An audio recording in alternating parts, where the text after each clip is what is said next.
Hello guys, അപ്പം ഞാൻ ഇന്ന് പുട്ടി അടിക്കാൻ പോട്ടോ.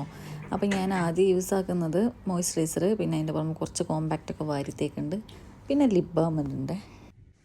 സൗന്ദര്യം നോക്കി ആസ്വദിക്കുന്ന കുറച്ച് നേരം. എന്നിട്ട് ഞാനിതാ ഐലൈനറൊക്കെ ഫില്ല് ചെയ്ത് കൊടുത്ത്, എന്നിട്ട് ഞാനിതാ മുടിയൊക്കെ ഒന്ന് വാർന്നൊന്ന് സെറ്റാക്കി എന്നെ കാണാൻ രസമുണ്ടോയെന്നൊക്കെ ഞാൻ നോക്കുന്നുണ്ടോ. പിന്നെ ഹൈബ്രോ ഞാൻ ഫില്ല് ചെയ്ത് അവസാനം പിന്നെ നമ്മൾ ബഹുമാനപ്പെട്ട ലിപ്സ്റ്റിക്കും അങ്ങോട്ടിട്ട്. ലിപ്സ്റ്റിക് ഇട്ടപ്പോൾ എന്നെ കാണാൻ നല്ല രസമല്ലേ ഗൈസ്. പിന്നെ ഞാൻ എന്താ കണ്ണിൻ്റെ അടിയിൽ കാജലും കൂടെ ഇട്ടപ്പോൾ നല്ല ഭംഗിയുണ്ടല്ലേ കാണാൻ. കൊള്ളാം. തിന്നാന്ന് പറഞ്ഞാൽ പിന്നെ എൻ്റെ ഒരു വീക്ക്നെസ് ആണ്, നിങ്ങൾക്ക് അറിയാലോ. അപ്പോൾ പിന്നെ ചോക്ലേറ്റ് കുറേ മേടിച്ച് വെക്കും. പിന്നെ ചോക്ലേറ്റ് വാങ്ങിച്ച് ഞാൻ അവനെ വീഡിയോ കോൾ ചെയ്തിട്ട് അതും കഴിച്ച്. ഗൈസ് ഇതെന്താണെന്നറിയോ, പിന്നെ കുറച്ച് അച്ചാർ കഴിക്കുമ്പോൾ എൻ്റെ മുഖത്തെ എക്സ്പ്രഷൻ കണ്ടോളിട്ടോ ഗൈസ്. എന്നിട്ട് ഞാൻ ഷോപ്പിലേക്ക് പോയേ. അമ്മച്ചിൻ്റെ കുട്ടി ആരാ? അങ്ങനെ ഞങ്ങൾ മിററിൽ നോക്കിയിട്ട് കുറച്ച് വീഡിയോസൊക്കെ എടുത്ത്. അപ്പോൾ ഇന്നത്തെ വീഡിയോ അത്രേ ഉള്ളൂ. ടാറ്റാ.